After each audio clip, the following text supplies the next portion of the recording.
Vibrations on hardwood floors. Now we're on yourself. What do we think? Ready to go? Echoes of our family lore. Are you ready to go? Sure. Rap bus, jump shot, dance, fast break. Man, it's been it's a pretty busy Our week. legacy will A lot never going on in the shake. sports world. Did a little coaching this weekend.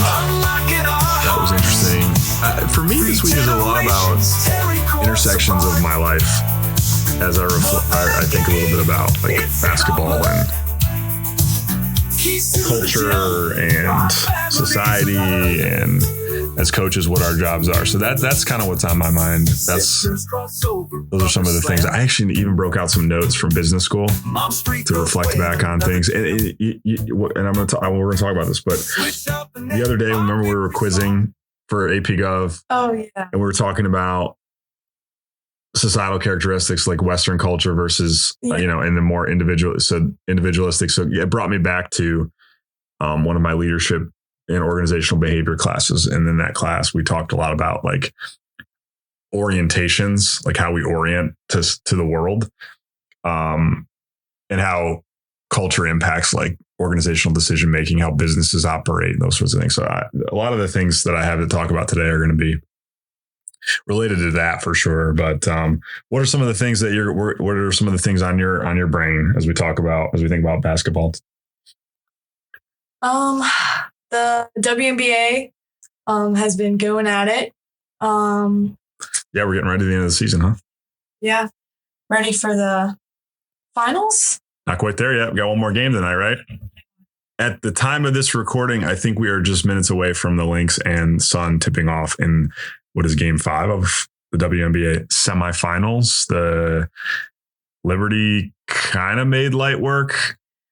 Yeah. Of, and I don't know why I paused. They did make light work of the Aces. Yeah. Was that 3-1? Yeah, it was 3-1. Yeah. Becky Hammond never fails with sort of her perspective. She was talking about basically the, distractions, her players being distracted. So it's a good reminder, but okay. So yeah, we're getting to the end. We did our ACC preview last week. And we'll have another, which conference do we want to do next when we get into a conference? We want to do another Division I conference? What do we want to do? I really want to do the SEC. You want to do the SEC next? Okay. SEC. All right, there you go, folks. PG says we're talking Southeastern Conference next. Cool. Well, so I guess I'll get us started. So I want to talk a little bit about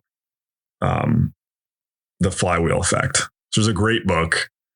That was written by Jim Collins. It's one of the like seminal business books. And I hate to even just say business books. Like when we talk about organizational success, what it takes to be successful, it is probably one of the best reads anybody can ever read. Pops and I actually traded notes on this. This book came out when Pops was still coaching. And there are so many lessons to be learned, so many applications.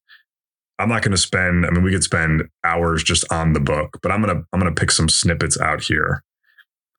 And for me, one of the themes from the book is this idea of the flywheel. So for folks who are listening, it's a little bit of a physics lesson. If you're not familiar with a flywheel is a mechanism of power and energy. But it's this idea that, if we give one turn and then 2 turns and then 3 turns, and then we just kind of repeat that motion over and over and over and over again, eventually the flywheel kind of keeps going on its own, right? It just kind of keeps going. And it also, I think, to me, gets to habits, right? And we've talked about habits before. This idea of each day we just kind of, we take one turn on that wheel. But what happens is when it gets going on its own, it's that moment of breakthrough. We've had a breakthrough moment. And so this weekend, Saturday, while you were at homecoming or getting ready for homecoming, I was in Charlotte with Team KMA and the 7th grade team. Your sister plays on that team, of course. We ended up going 3-0, just a one day, fall season, oftentimes a little bit shorter season, a lot of one-day tournaments, which is great. So zip on down to Charlotte, play in this event, win our first 2 games, and now we're playing a team that it's a good team, another really good, pretty much above average team for our age group. So this is that 2030 class year, the seventh graders, right? And we had played them 3 times in the spring. Newer team for us, a lot of new not necessarily new players, all new players, but a newer group in total for us. And we lose 3 close games to them in the spring, all by single digits. And successively, each of the 3 matchups were closer and closer. Okay. I think we lost maybe the first game by 8 or 9. And then the second matchups were, again, single digits. The last loss we had was in a final of another event. And I think it was a 1 or 2 point game.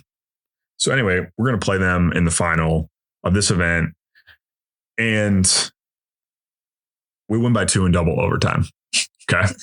So as I'm talking to the players at practice the other night, I'm talking to them about, this is when we talk about process, when we talk about habits, what we're really talking about is each day, each practice, each moment that we're working on our game is we're kind of doing one turn on that flywheel, right? And we're trusting that those turns on the flywheel eventually will reach a point where we have a breakthrough moment and it kind of turns on its own. Well, that was us. That was Saturday night. Of course, we shut the place down. We had the last game time slot of the weekend, which is always great. A little sarcasm there, folks, just a little when you're coaching 12 and 13-year-olds. But nevertheless, we hit that breakthrough moment. And I was happy. I was just thrilled for the kids to see the joy and excitement on their faces, their reactions for their teammates who stepped up in key moments. But we competed every possession. And so I think it's a reminder of, when we talk to players, when we talk to teams, or you're coaching teams, you're leading organizations, and you're trying to help them understand the importance of committing to a process, committing to habits, because it does pay off. The things we're teaching that group, the things we're focusing on with that group, it will eventually matter. And each player had a moment, at least one moment in the game, if not a couple, where they showed their growth because they executed something that allowed us to be in a position. And then as a group, because everybody kind of played their role and showed growth and development in some way, we were able to come out on the other end, and we didn't stop playing. And then if we take that game in and of itself and think about the game as small little turns on that flywheel until the final conclusion to that breakthrough moment, everything we've been working on finally came through for us. And so practice Monday night, we're talking about that. And I just said, so now we're back and we've now broken through to this particular place, but now we've got to get back and we've got to keep turning the wheel. And shared a little story. And this was great because in the book, Good to Great, Collins talks about John Wooden, right? And of course, none of the players on this group know, maybe 1 or 2 know that reference. But in the book, he talks about John Wooden, and of course, Wooden won, 10 consecutive NCAA tournament titles back 60s and 70s, and obviously had some big time players and Bill Waltons of the world and Kareem Abdul-Jabbar's of the world, right? But for 15 years, no one even knew who John Wooden was with respect to where he finished. Okay, when he finished his career, he is considered to be an icon. Right. His pyramid of success, which he talks about, which he wrote about and is chronicled about, and what was accomplished there. But there were 15 years of toiling to eventually prepare yourself and get yourself to the place where you can get to achieve those breakthrough moments. And then they had a constant set of breakthrough moments over and over and over again. And so I share that because, whether we think about it or not, when a coach is speaking to you about habits and process and trusting the process, that's not about like, I'm going to go in the gym every 5th day and work on my game, or, I'm only going to show up and be mentally prepared for practice, every other day. That's not okay. That's not the point. The point is when you do stack these small turns on the flywheel, we get successive breakthrough moments over time. And we have to be okay. We have to accept moments where we're not sure when that's going to come. We don't know when the next one's going to come. So I don't know. What are your thoughts on that? What are your reactions to that? Is it the first time you've heard me reference that? That is not the first time I've heard you. Yeah, I'm putting you on the spot. I understand. I'm putting you on the spot. I get it. But I mean, who likes to lose?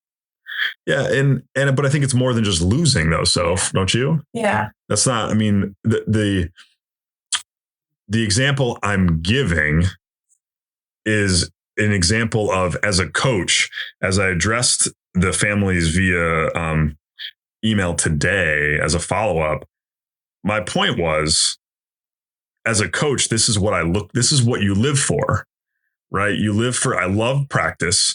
I love the teaching because I've been through it. I understand it, and I understand it in different contexts, not just in the game of basketball, but in life and work and whatever. That when you have enough of those experiences growing up and you learn that, like, yeah, if I continuously do this, there's going to be some payoff. I don't always know when it's going to come. I don't know when that breakthrough is going to come. My point was, I did plenty of coaching in the game, but there were also plenty of moments where the players just played and made decisions. And that's how we're preparing them. That's how we're teaching this group.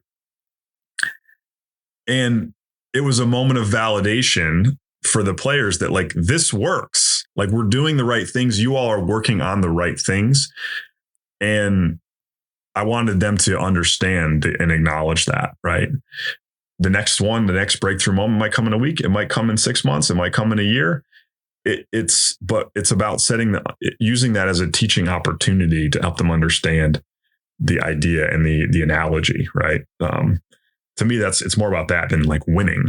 Yeah. Because there's different ways to win, right? How many players did you have on Saturday? We had six. Yeah, we were short one, right? And that happens. We were short one, and we certainly would have been glad to have an extra player. But yeah, it called each of them to do something a little bit different. But yeah, we only had six. Why do you ask that question? I mean, do you think that helped? No, I don't think so.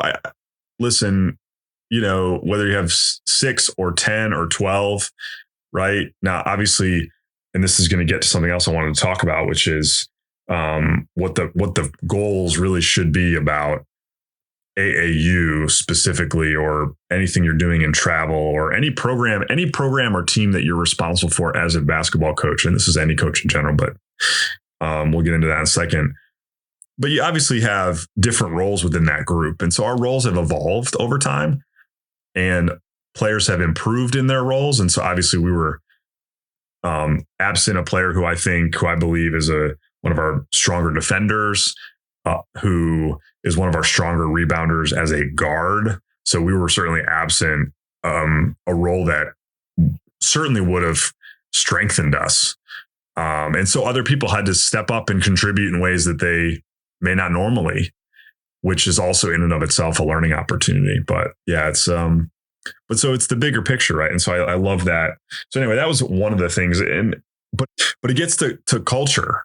And you and I were having a conversation the other day about, and I was helping you study, right? We were doing flashcards for AP government. And it gets to culture. And one of your flashcards was talking about the Western mindset, which is typically more of an individualistic orientation. Now, it's not the only characteristic. And if we were to go region by region of the world, we would see a lot of different orientations to how we think about organizations, teams, accomplishments, like how do we get to a goal? And one of the reasons why I just feel, and growing up, this was my experience, I think it is yours as well to this point, sports is one of the greatest teachers for young people. And frankly, think we could talk about adults too. It's a topic for another day. And I'll explain that for me, it continues to be a lesson as I'm an adult and I'm coaching and working with young players. If you can get a team, I think it's increasingly difficult. I think if you can get a team to achieve their maximum potential as a group, you've accomplished a great feat. Because I think we're at a place where we've increased our individualistic nature of society. And there are many reasons for it. We talked in an episode, several episodes ago, about the nature of NIL. We've talked a little bit about the court case, which, side note, little side road, beep, a little going sideways here for a second. You received their preliminary approval today from Judge Claudia Wilkin, but we'll come back to that in the future. And so I believe strongly that Western orientation, that strong individualistic culture about achievement, when you can get groups to buy into the we and the us and your role in the we and the us and growing with inside your own game, you are accomplishing great feats. I really do. I mean, I agree with you. The biggest problem in AAU right now is everything's 1v1. Mm. Why is it like that? I don't know. And I don't want to overgeneralize. I don't disagree with you. I don't want to overgeneralize. I just feel very strongly personally about what my role is and how I see the game and how I see preparing young people to be their best version of themselves in the game. There are very few teams, very few programs who, and this gets back to good for great, and I'll make the connection here in a second. Very few programs who sustain success where it's not about the collection of the parts as opposed to one part. Very few programs and teams are able to hit the high note consistently with just one great player, with just one lead player. Now, I think you have to have an alpha. Yeah. I think you do, maybe two. And those alphas are, especially as as players get older, right? They go from, their youth programs in middle school to their high school program is when we see a big change. As you can really start to see players take on that role, more locker room time, more practice time, more time together outside of just the court time. Definitely in college. And of course, at the professional level, you definitely have to have an alpha or two. And maybe that's your captains, maybe it's your leadership group within your team, but you still have to have role definition. And we don't like role definition unless role definition means that I am taking on a certain, like I am the lead in a certain role. And so how does this, so I just mentioned, how does this connect to Jim Collins's book, Good to Great? So the book by and large was the study of some of the most successful corporations in the history of the world. And it was about success, quarter to quarter, financial success over a 15-year period, not a 3-year period, not a 5-year period, not a 1-year period, right? Because we can have those blips. It was about going from good to great. And great was defined in this research as companies who had successive positive quarters over a 15-year period. Now think about that.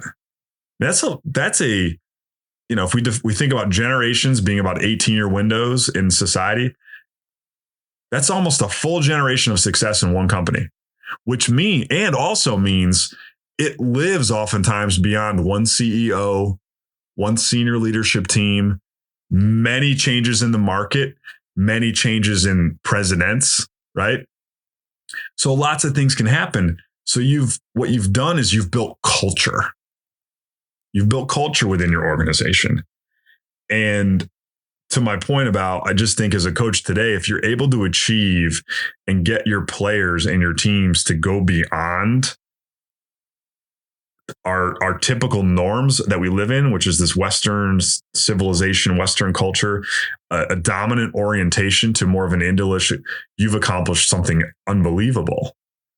And so now we think about programs who, okay, so if you and I were to say, okay, so let's look at the basketball world and let's say we defined success of going from just being a good program to a great program, of always finishing in the top 4 of your conference over 15 years, I'd be curious to know how many programs we'd be talking about. It's hard. It's just really hard. And so, again, to my point at the top of the call, the things that have been kind of going around in my head, it's these intersections of my life. Obviously, as we know, and you and I talk about all the time, basketball has been a central part. Athletics in particular has been a central part of who I am today. It has translated for me very well into life, and then obviously in my professional pursuits. But then all I could think about was, Jim Collins' Good to Great, which is an incredible read, because he's really talking about organizational success. And it can apply to business. It can apply to schools, teams, governments, whatever. So that was one thought for me. I don't know what other reactions you have to that as I share, but that was, Saturday night, Sunday morning, as I'm reflecting on obviously what I was really proud of and happy for the kids to have that achievement, just thinking about what it means. And it's a moment. And hopefully those moments are fueling your desire to create more, to build more moments, to have more breakthrough moments. So I don't know. What are your thoughts? Those are all great points. I mean, you're basically just talking about, staying committed, just staying the course, as you mentioned before. Those are all great points. Yeah, and nothing ever happens in one fell swoop. Something I say all the time is like, we don't want any instant coffee, right? Like, yeah, we got to have sometimes when we go hiking or backpacking or camping, we got to have instant coffee. But it's there's a job to be done there, right? Like we got to be able to wake up and get going. But like generally speaking, us coffee lovers, which I am a coffee lover, like instant coffee is not a solve, right? It's not something we want to necessarily be waking up every day to. Okay, wait, question. When was the last time we went camping? That's yeah, obviously the pause is not I guess we got to make a point of that this year, huh? Yeah. So besides that, the fact that we've been a little delayed on that, because instant coffee is just bitter in the end or has no flavor. And so as a result, like we don't want our commitment to the game to be bitter and have no flavor. We want these moments, right? But it doesn't happen in one fell swoop, right? It takes time. The second thing I was really thinking about is, right, so I really try to be reflective in my own way. Like, I don't know, I really feel responsible to making sure that I'm prepared and I understand where I am with a particular team at a particular time to shape the points of emphasis, the teaching that we're doing. The second one, so we played 3 games. And you play 3, we're scheduled to play 3, 5, and 7. So they happen pretty quickly with small breaks. So you're just trying to move from one to the other. You're responding real time to your matchup. We won the first 2 games. First 2 games, both were 20 plus point wins. And then the third game, obviously, is a double overtime, like multiple possessions. And in that third game, twice got down by 8 or 9, and we're able to kind of work our way back. But as we've talked about, I'm a motion guy. I'm a ball movement, player movement kind of person. Those are oftentimes tough things to teach to younger players. But I just feel like when you start stacking those over time, it builds, and it definitely does. I also believe a lot in changing defenses. At our core, we're a predominantly man-to-man team. We will change in the half court. We're teaching how to change structures in the half court when it comes to man-to-man, but we'll put a little pressure on in the zone. We'll put a little pressure on with some 1-3-1 trapping in the half court. Change of pace. But anyway, when I reflected on each game, I thought, okay, the way we won each game was different in each game. Now, our core, did we always get to the perfect actions? No, we didn't. But we always, when we were successful on offense, our core principles always showed up. When I watched film, they always showed up. Our best scoring possessions were multiple touches, multiple players moving, and we got through at least an action or 2. Or we created such advantage against the defense that we were getting good looks, right? Rhythm jump shot or downhill in the paint. And so that was the second piece, right? So your outcomes can be the same. How you got to those outcomes might look a little different, but the principles of what we teach remained the same. Yeah. Right. So we didn't score as much in game 3 in the half court because it was a team who on basically for 98% of the possessions, they picked our guards up full court. So we had multiple players advancing the ball. So we used that to our advantage. We just went into attack mode, but oftentimes it created a pass or, whatnot. So that's the other thing is even when the game might flow differently, watching for the fact that your core principles are consistent and they were for us all throughout the day on Saturday. What we got to change or looked a little different, but our core principles we didn't deviate from. And I think consistency is really important. So, yeah. I also think you guys run like a lot of motion. So when your principles are staying the same, you don't run many sets. Right. So like you're saying, everything that you're doing is similar. Yeah. Well, yes and no. I mean, so we've taught what we're teaching are actions that can keep us moving, right? So we're teaching a lot of, so we're teaching some split action, elbow splits, wing to corner splits, high and low post feeds to trigger those. And so there's some Princeton concept there. There's some read and react concept. We do play a little 5 out. We have mostly guards. We do have one, who's one forward, who's a true forward who will play out of a 41 or a 4-out 1-in set, or I should say structure, to trigger. But, even when you don't get it to things perfectly, or you play a game that's mostly full court, I still found the idea that, hey, we're still going to move players and we're still going to move the ball being when we were most successful. And, it's this other thing. And I've seen this clip a couple times. It was a talk, one of the many, I'm sure, talk that Gina Oriema gave, and your mother had pushed it back to the top of my feed over the weekend. And it's this idea of, we expect you to take open shots that are shots that we practice, that we expect to get. And it's okay to miss them. But the minute you take a guarded shot, when you had a teammate who was open for an open shot that we're looking for, is the minute you're not going to get another one. And then what happens is players see that and then they build on that. And then when that happens, when we violate our principles, then what happens is your teammates see that, and 1 turns into 2 and 2 turns into 3. And the next thing you know, what you've done is you've broken away from the principles of who you are. And all it takes is 1 or 2 moments where players made those choices. Maybe don't acknowledge that was the wrong choice. My bad. I got you on the next one. That you can quickly devolve back into that cultural orientation that we talk about. That's not good. And that breaks teams. And guess what? That flywheel spins off its axis, and forget it. You're spending weeks, if not months, trying to rebuild what you've been working toward. And so I was also really, reflecting on this weekend and thinking a lot about that.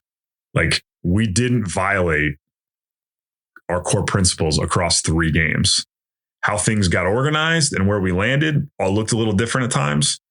But we always, when our backs were against the wall, right, or when there was pressure, instead of reverting to bad habits, we showed an ability to adhere to our core principles.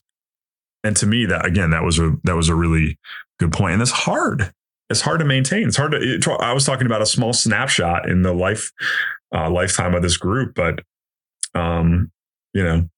So anyway, those were a couple things I was thinking about. These intersections of culture, how we get where we are, what's wrong with how do we work through this, and so yeah, I don't know. Those are some of my other thoughts.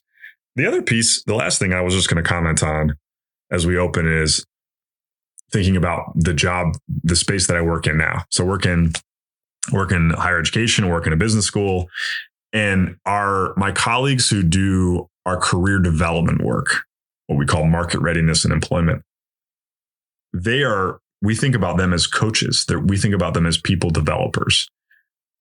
We talk with them about, we're not in the placement business.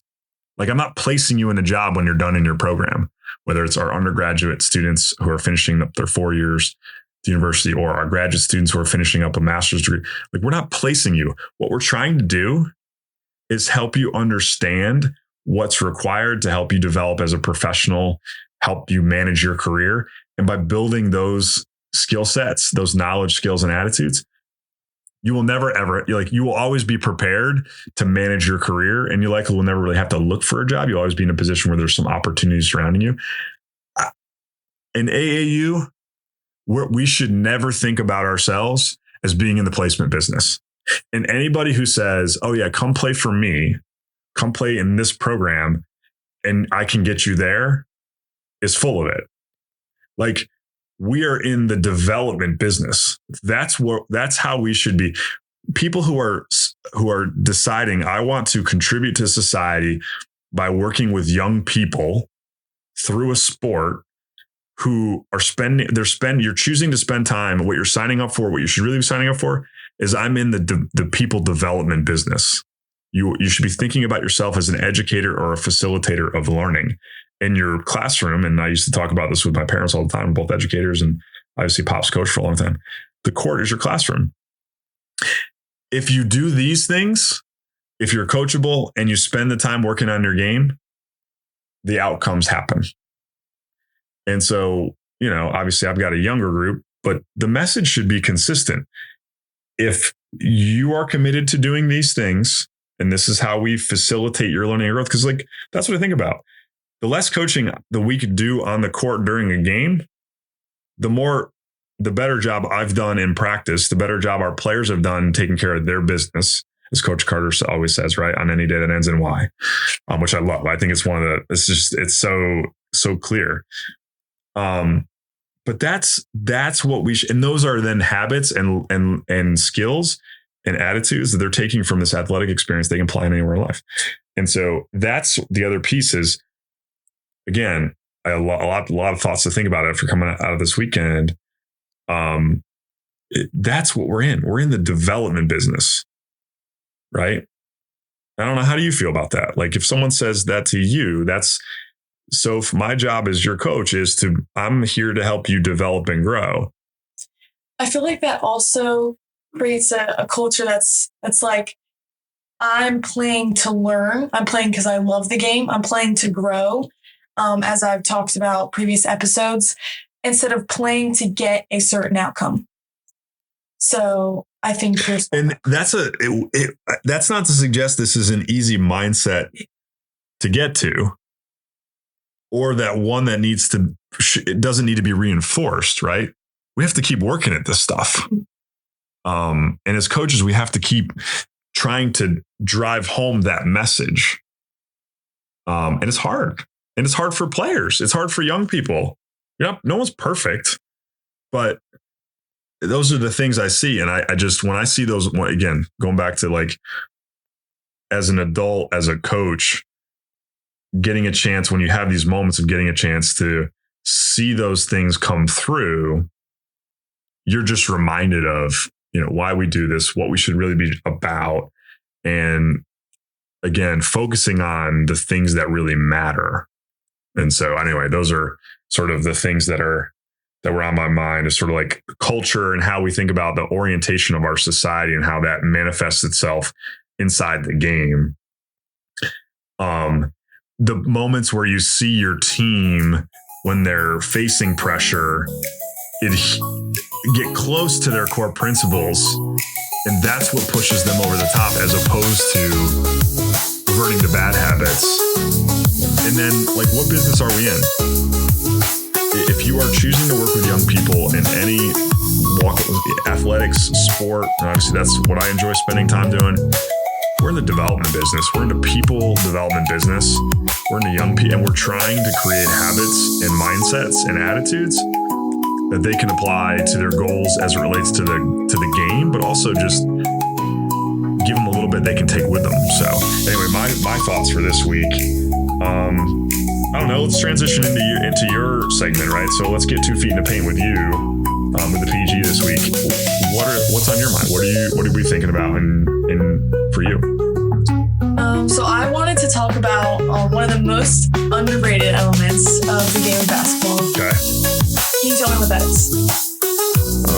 I'm gonna go ahead and guess you're gonna talk a little bit about the mid-range game. Yeah, the mid-range game. Yeah. That's a good point. All right, let's go. Let's roll with it. What do you got? So watching players like Paige Beckers, Courtney Williams, Asia Wilson, they really take advantage of that kind of forbidden territory, that kind of like forbidden territory. Like, I thought you were going to say like the Bermuda Triangle, like no one ever goes there. If they go there, they never come back out. And what a lot of players don't realize that is it doesn't have to be all or nothing. And so I've been trying to work on my mid-range game. And before my injury, we worked on a lot of pickups, like between the legs shot, behind the back shot, under drag shot. And so working on those shots, obviously getting quicker release, but not only that, not only like pull-ups, but also floaters, which aren't really utilized often, I would say, in the women's game. What do you think is the hardest part, though, about occupying and playing through the mid-range? So let's take the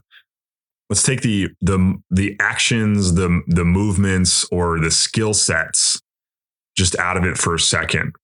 I'm curious to know, what do you think the hardest part is of playing as being a player and playing through the mid-range? Because I know you're going to talk a little bit about just being an effective mid-range scorer, which is kind of where you're going. But I'm curious, before we get to that, talk to me about what you think the hardest part is of playing through the mid-range. I think the hardest part is making the read of whether you're going all the way in or you're pulling up for a jump shot or a floater. You think okay, great. So I agree with both of those statements. I'm going to challenge you and say, I think there's maybe, and there other people might argue with you as well. I think so you said going all the way and pulling up, and the decisions between what you're seeing in it. Yeah. There's a third one, I think, though. I think there's a third element, a third decision you could make third decision players. Getting rid of the ball? No, because I think that's inherently part of kind of the decision-making process. There's one that I just think if more players could master this, they would be really tough to really, like, this is an elite level. This is a tough guard. And there are a few players who are really good at this that, and I can think of a couple. Talking about like probing the basketball? So probing, and then what? Exiting. Yeah. So you get downhill and we don't make a finished decision, or we get to the mid range and we don't get to a pull up shot decision. And then we're probing and then we exit. The probing and that piece, the keeping your dribble and operating in the mid range and then deciding to go all the way through and or exit. Steve Nash was terrific at this. Sue Bird, terrific at this. Stephen Curry, not bad. They do so much he does so much off the ball sometimes, though he doesn't always find himself in those spaces. Tony Parker for the Spurs. They are, and I would say Caitlin Clark actually has improved in this area by keeping things. But I think so I agree with everything, the first 2 points you said, but I think that probing piece, right? Being able to maintain your dribble and occupy in that space like your heart is hardly beating. Like you're seeing what's around you and there is not a care in the world. You're like, no big deal. What else? What else is my other choice? Like this, everything around you is just moving at your own speed. Would you agree with that? Yeah, I agree with you completely. That's going to be a big thing for me when I get back from this injury that I do need to work on, because I'm going all the way or I'm kicking it out, So I think that's. What do you think? Okay, great. So what do you think then from a body movement ball movement, like handle, do you think would help you build confidence to be more effective doing that? Like I've said in past episodes, my change of speed needs to grow. I think that's really important. Yeah. To slow down, kind of just like see the game like slow motion, you know? I think that's really important to probing. But okay. What else do you think? Sorry. No. I agree with you. I was going to talk to you about like being able to like, it's all about change of direction, change of speed, pause, start, stop, right? Pause, go. I think you're right. Building some, that confidence, you know, just like you say, hey, we're going to go stop behind, we're going to go under drag, and we're going to get to a pull up, or we're going to get to 2-footed finish so that I can absorb contact as I go all the way downhill. Totally agree with that. So I apologize for taking you off your off your line. So sorry, back to you were talking about, again, getting all the way to the rim and finishing versus a pull up. What else is on your mind as you think about the underrated part of the game and bringing the mid range into your game? I think a lot of the times players settle for the 3 almost too much. 3 is worth more than 2 though. So I'm teasing. No. I had to say it. But to your point, 3 is worth more than 2, but thinking about like percentage wise shots, the 2 is a higher percentage shot than the 3. It can be. What do you mean it can be? Well, you know, I don't know if we were to look at the numbers. I mean, the game in the last 20 years has definitely teams have continued to prioritize 3-point shot making. And I love saying shot making instead of shooting because, well, anybody can shoot a 3. Not everybody can make one, even though they think they can. You talk about percentages, right? So the game has become increasingly analytical. So we look at percentages. So I think what has happened is you end up with those 2 different ends of the scoring spectrum, so to speak. You end up with, I'm getting into the paint and trying to finish, or I'm taking a high percentage rhythm 3 because if we can make a high percentage of our 3s, we're going to create a statistical advantage against our opponents. Yeah. If you're also a good rebounding team, or offensive rebounding team, right? Then you know, hey, we can rebound a missed shot. But if you look at some players, some guards, you sometimes will see their 2-point percentage is maybe on par with their 3-point percentage, or might just be just a touch higher. To me, and this gets right to your point about why it's important. Well, some of those 2s that we're trying to get to the paint on are actually not high percentage because now they're really contested.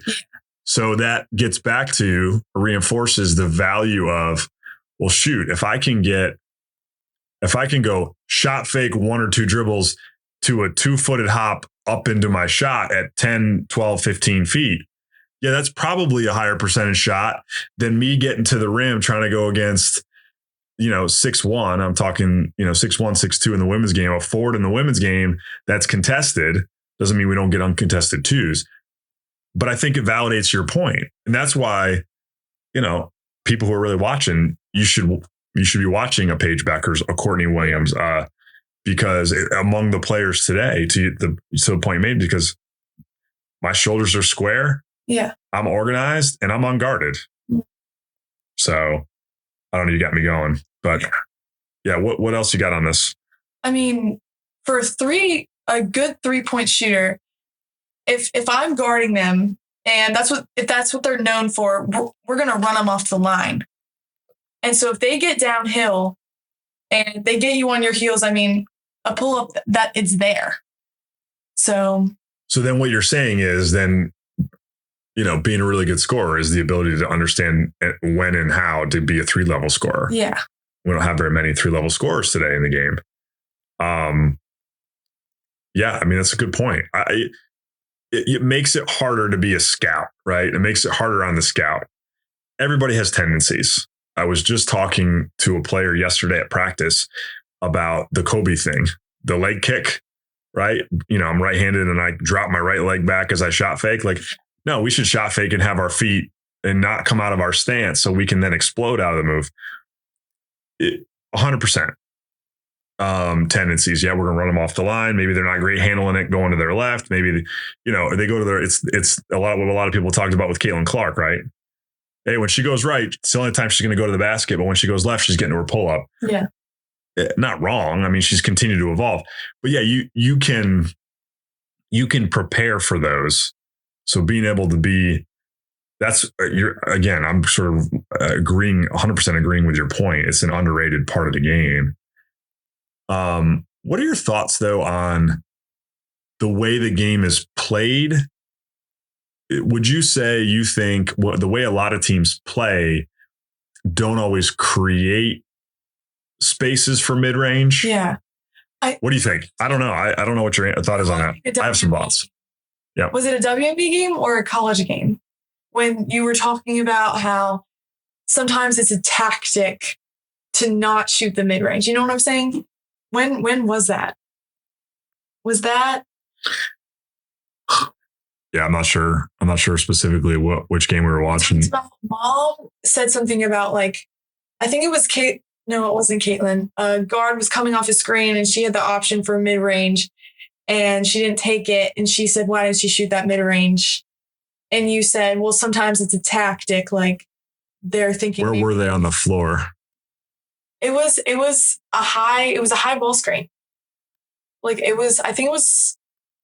Oh, we were watching. It was the Aces game. Yes. And it was the Aces game. Kelsey Plum? I think it was Kelsey Plum. Yeah. And she came off of a high ball screen. I mean, like an elevated ball screen. And, at the pro level, because of the shot clock, oftentimes they're trying to create quick mismatches or quick advantages. So Kelsey ended up I think she had Jonquel Jones on her. Yeah. And it wasn't a playoff game. It was toward the end of the season. I remember now. And it was about creating a mismatch. And so she wasn't going to take that. I don't know. Maybe she didn't quite have the clear shot or whatever the case. She made a read and a decision. But my point was they were trying to create a mismatch, not just for her, but potentially for whoever was screening for her. And I don't know if it was Asia Wilson at the time or not. It doesn't really matter. But it was to create an advantage. She could read it and then could read it to determine, do I have now a teammate who is in the screen open for a scoring opportunity? But it was just to create the ball screen was really just to create an advantage or a mismatch. And to get to a spot on the floor to get to another decision, right? Another action. So do you think if there was less time on the shot clock, that's a shot for her? Probably. Because how much time was on? Was it I don't remember, man. You really got to just really push me on the details here. I didn't realize I needed to have. Well, I just think it's interesting, different on August 15th at approximately 7:24 p.m. And you're laughing. I'm sure everybody listening is laughing, but this is the same person who, when we're driving along, and you're like, "Well, so what time is it, or what time's the meeting?" And I'm like, "Well, it's going to be about 12:30, or it's," and you'll be like, "It's 12:29." So no, I didn't take such copious notes where I have the exact date, time that Kelsey Plum did not shoot the mid-range pull-up because. I just thought your comment was interesting. You said, Thank you. I just thought it was interesting that you said sometimes it's a tactic to not. It is. Right. It's a decision. It's a game of decisions, right? The whole thing is a game of decisions. You make thousands of them. Most of them you make without the basketball. Yeah. Which is a problem, which we've discussed, and it keeps coming up. Yeah. All right, PG, what about more about the mid-range game? I briefly touched on this before, but I feel like I never see anyone use floaters. I rarely see that. 2-footed floaters, 1-footed floaters. Yeah, but all you have to do is flip through friggin' social media, and everybody's shooting the freaking floater, right? In the trainer videos. It's all about palm, and I think it's important for some players. I do think it's important for you as a player to be able to make that shot. Are you going to take 8 of them a game? No. Yeah. No. Which is an interesting point. So I was listening to a conversation the other day where we talked about we should spend time in practice and in player development on the things that happen most in games. So maybe to your point, you don't see it happen a lot. Maybe it's not really something we need to be doing. Now, I think it's one of those it's one of those really unique things or very player specific things that it's not a skill set for every player. Yeah. It's a skill set for some players who are going to find them in positions where they need to be an effective scorer. And for whatever reason, it fits their game and the shots they're going to likely get a lot of. You know, you're a smaller guard, right? You're 5'5" point guard. So yeah, you got to be strong. You got to be able to make some different shot types, especially in the paint. But I still think you can effectively use your body even as a smaller player with respect to whatever level you're playing at. I still think you can be an effective scorer using your body in the paint, where it doesn't all have to be, you know, okay, floater palm to the sky, like I'm off a 2 or I'm off a 1, like I'm hitting this runner. I feel like people are also like floater, whereas like it's like a running jump shot. Like I'd rather see a players who are, so, you know, in the men's game, if you're in younger size. So in the women's game, I'd rather see us play off of 2 feet and pivot to create an advantage where we have good foundation and we can absorb contact and then maybe even get ourselves to the foul line or miss a shot, but get to the foul line. I'd rather see guards play to the paint and if we don't have a pull up, right? We don't get a mid-range shot, controlled shot with shoulder square, and we're getting downhill. We're keeping our dribble. And now we're probing a little bit, or we get to 2 and now I can adjust. It's the old Villanova footwork perspective, right? Like pivot, get your eyes and chin to the rim. So there are other ways once we've gotten to 2, there's other ways in the paint where you can get a controlled shot at the basket.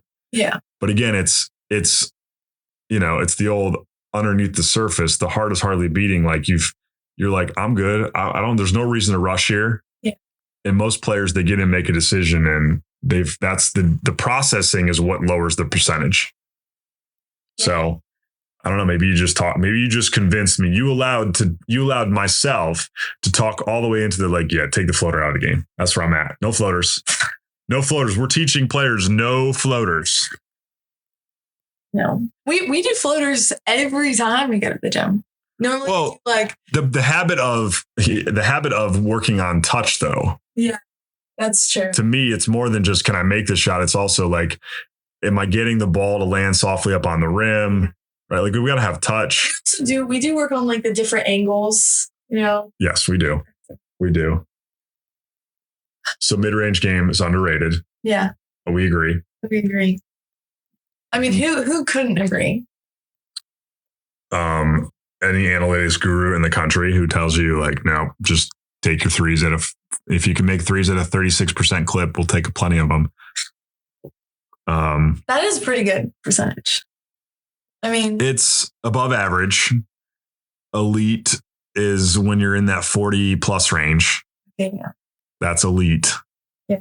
You are a straight up driller at around 40% or better.